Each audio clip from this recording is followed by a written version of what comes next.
This video is part of a series of 16 presentations by Crystal Whitten, Ph.D., based on her book, Country Living. See the video description for availability. The free videos can be found as parts 361 to 376 at www.preparingforthetimeoftrouble.com. As we begin to explore the possibility of locating from the cities to the country, let's first explore how country living may impact our children's education. Children who have lived in the city are now locating to the country, and obviously they don't have city-type influences in the country. And children are going to initially really miss many aspects of the city, their friends, the activities, the food, the fun, lots of things. They're going to miss going to the mall. They're going to miss going to the races, or they're going to miss sleepovers with their friends. These are all things that you're going to have to anticipate, and you're going to have to find ways to counter. And so some things that might be important are to reverse engineer what they've been exposed to, what they've been indoctrinated. Find out the values that your children actually have, because they're going to miss certain things. And so whatever it is that they're missing or wanting, you may have to offer something, an alternative for.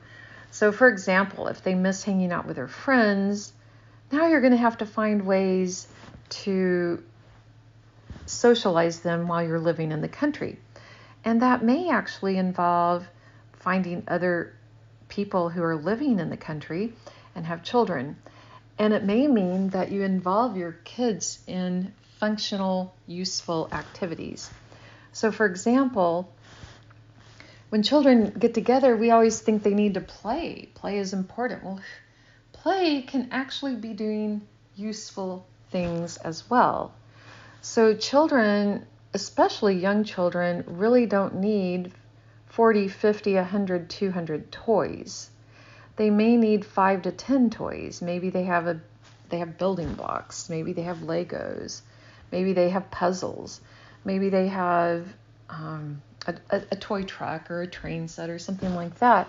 Those can be useful. Maybe they build a model ship. Maybe they build a model spaceship. So these can be useful because they're teaching eye-hand coordination. But just to play for the sake of playing, I'm not sure children actually require that for their development. Children, what they do require is to feel useful, like they're a useful part of the household. And they need to learn tasks. And they can learn adult-type tasks in stages. So they learn the simple tasks that lead to the medium task, that lead to the more complex task. And so an example of something that you might give the children to do is to set up a park course. And a park course is an exercise course, and it can be 100 yards, and it could be a quarter mile, it could be a mile, depending on the property you have. It could go around your house, it could go up and down the driveway, across, it could go throughout the entire yard. But a park course is usually some kind of trail, and about every 50 feet to 100 yards, however big it is, you do a different activity. So at one place, you might have a pull-up bar. At the next stop, you might have a stretching place. At the next place, you might have a swing. At the next place, you have jump ropes. At the next place, you have weights. And so as you go along the park course, you stop at each place, you do your activity, and when you're done, or maybe you repeat it 2 or 3 times.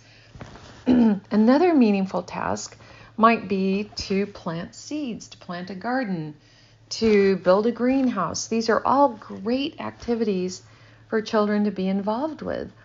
We're going to learn a little bit later, children as young as 4 or 5 years of age can actually start a business. And this business might be seed saving. It might be making a little bit of food to sell at church, to sell at the local bakery, and we'll talk about specific examples here in a little bit. But meaningful tasks that promote the family's goals and also provide socialization and time with other children are really important. Let's talk about homeschooling for just a minute. I'm an educator, and a lot of times I think the most successful education occurs when you're immersed in a subject. And children always have a favorite topic, something they just love. It could be math, it could be art, it could be reading, it could be baking, cooking, woodworking, car mechanics. It could be learning medicine, it could be learning first aid. There's always going to be something that each child just has an affinity for doing. And so you want each of your children to be doing that on a regular basis, something that they really love. And so I think immersing yourself. Now, not everyone probably likes reading and writing and grammar, but everyone needs to learn it anyway, because you can't really be a successful adult without knowing how to read, knowing good grammar, and having read a little bit. Read biographies, read the Bible, read any of the Bible writers that you're interested in reading. It's really important to do that. And so taking a week to just immerse yourself in reading and grammar and learning about sentence structure and learning about making an outline, learning about filling in the outline, learning about figuring out the plot of a book, learning who are the important characters, how do those characters enter, how do they exit, do they stay in there for the whole length of the book, learning about poetry, learning about let's say learning haiku, learning syntax. These are all really important things to do. You want your children to be successful adults. This is one of the foundations of being successful. Children should, if you're immersing yourself in reading and grammar and writing, they should probably be reading 3 to 5 books every day. Now the books can be short, but when they're done with reading the book, you need to ask them questions. Who was your favorite character? What was the favorite part of the book? What was your favorite story? Did you like the ending? How would you have ended it differently? Did you like the plot? Is it a Christian plot? What were the Christian themes throughout the book? These are important things that you can do with your children as you're homeschooling them. And maybe the next week you do math and you immerse yourself in math. Maybe you call up a surveyor, the man or woman that surveyed your property before you moved on to your homestead, and say, hey, I have 3 or 4 kids. Maybe you're going to get the neighbors' kids as well. And we would like to spend a half a day, a couple hours, maybe a whole day with you, watching you survey land. And be willing to pay for this, because he's probably going to be taking extra time with you. Now, he may or may not accept your money. That's another, you don't know. But be willing to offer money for understanding and for him providing a window into his profession, his expertise. So there's lots of people that your kids could spend time with and learn math. Maybe they spend time with a bookkeeper. Maybe they spend time on a cash register. There's lots of things you can do to teach children. Maybe they help count the church money. Maybe they put it into the bank. Maybe they do the checking. Maybe they balance the checkbook. So these are all important tasks for children to learn. Maybe when it's tax time, you bring in the accountant. You're paying the accountant. Can you show my children how you do our taxes? Or maybe you do the taxes and you show them. These are important things for them to see. They probably need to know their parents' income and where the income goes and how that gets broken down. There's lots of ways to teach math. And having said that, you can actually introduce more complex math concepts. You can introduce them, you can make the definition, you can introduce geometry, you can introduce calculus, you can introduce physics and certain theories of physics. These are important things to do at a very early age. You're not necessarily teaching them Einstein's equation, but you're referring to them. What does it cover? What is it about? What are the 3 laws of thermodynamics? That's something they can memorize at a very early age, at 5 years old. There's very simple ways to go over the 3 laws of thermodynamics. But immersing in one topic for a week at a time or several days at a time, I think can be really useful and valuable for homeschooling. Always model the behaviors that you desire in your children. So if you desire patience and kindness and faithfulness and kindness and humility, these are the things that you need to be modeling, and not losing your temper in front of your children. And then finding out what each child wants to model, what's important to them, what are the fruits of the Spirit they want to work on. This is really important to be discussing on a regular basis. It's very important to avoid hypocrisy.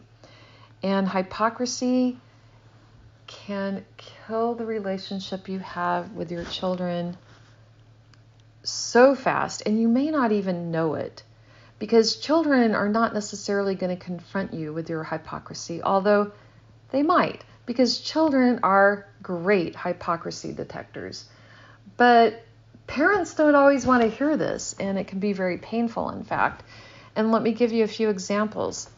If your kids see you speaking nicely and kindly with people at church, with your family, your relatives, your loved ones, your friends, and then as soon as you get in the car and you're out of earshot from these same people, you say mean and hurtful things about them, or you say things that undermine them or put them down, however subtle it may be, you're giving your children, what you're trying to do is make yourself look better at someone else's expense.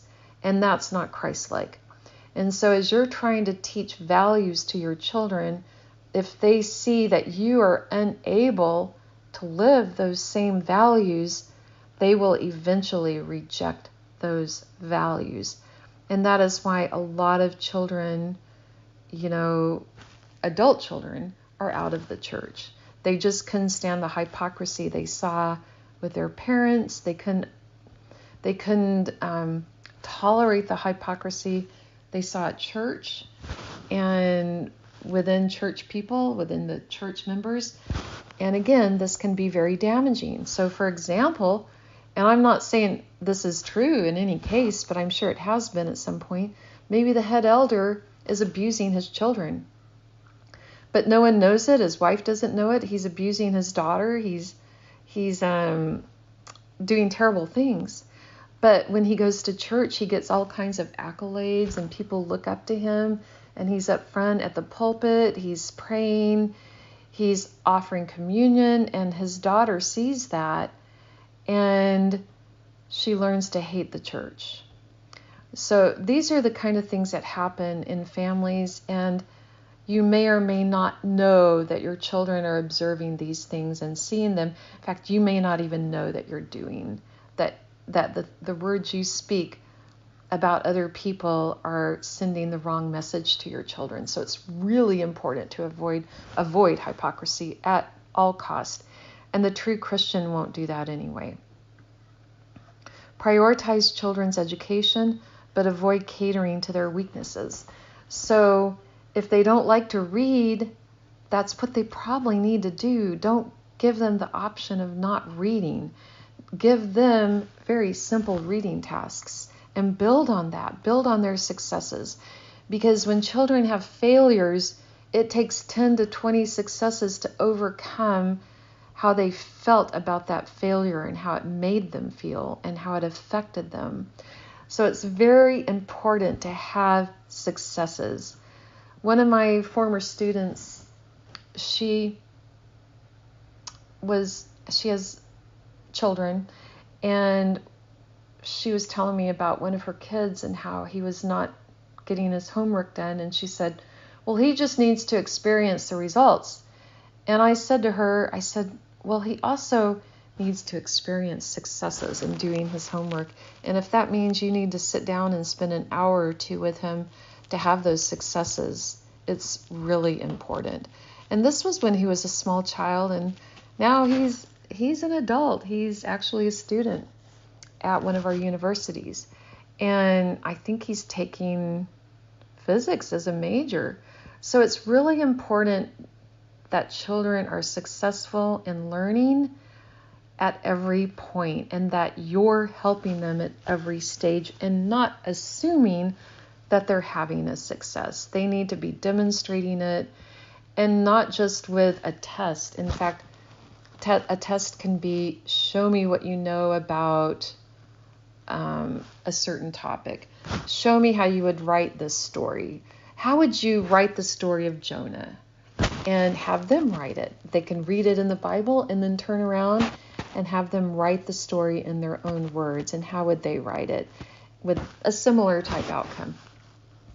So these are things that children need to be able to demonstrate. Can they read an entire book to you? It doesn't have to be a long book, but can they read it with the right emphasis, with the right syntax, with everything coming together? Do they sound good? Are they stuttering? Are they stammering? Are they saying words the wrong way, the wrong emphasis? So it's important to have them demonstrate their competency. So once they're competent there, they can move on to the next level. Grammar is really important. Doing sentence structure, doing an outline, filling in the outline. What is the plot? Who are the main characters? Who are the minor characters? Who comes and goes? Who stays in the story? So these are all important things to teach. Is there a biblical theme to the story? What is that theme? Is it kindness? Is it honesty? These are important. Children need to learn to respect adults and learn that their wants and desires are not always at the top of the adult's priority list. And so children do not always need to be catered to. There's times where they do need to entertain themselves and do something quietly while adults are doing something in another room. This is an important thing to teach, that they can entertain themselves, that they know what to do when they're given time on their own, and don't just assume that they can structure their own time. You're going to need to give them ideas for structuring that time. So that's really important. Now, kids do have needs that need to be at the top of the priority list, and that's a need for love, for care and affection, to feel like they belong, to feel like they are just as important as everyone else in the family. Children need to be appreciated for their strengths, and their weaknesses need to be turned into strengths. So we don't want the child to have weaknesses. We want them to feel confidence. And we want that confidence to be in Christ, that we can do all things through Christ. That needs to be the message that children get. Now, obviously, some children are going to be better at doing certain things than others. It doesn't mean that they shouldn't. Again, we're not going to cater to their weaknesses. They still need exposure. Maybe they're never going to excel in math and physics, but they're really good with their hands. And so they're still going to learn math and physics, because down the line, maybe that will be something they could excel at. Maybe right now their brain development is just not in a place where it's compatible with that. So, but down the line, it's like, oh, all my mechanical work on this diesel engine, I now understand these theories over here, about mechanics and engineering. And so maybe I should look at mechanical engineering, and maybe I'm a terrific car mechanic, but maybe this is now something when I'm 18, 19, 20, I'm thinking, wow, this is a new vista that is open to me now.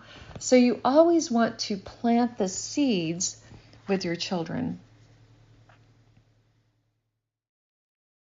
To be aware of new videos like this one, be sure to subscribe to the Preparing for the Time of Trouble channel. For more free videos and downloadable audio podcasts, as well as handouts, go to www.ph.org. preparingforthetime-of-trouble.com. Topic categories include recordings of live seminar presentations, country living, sustainable gardening, homestead remedies, how to be self-sufficient when the grid goes down, wild edible and medicinal plants, hydrotherapy, and end-time Bible prophecies. To take advantage of these free resources, go to preparingforthetimeoftrouble.com.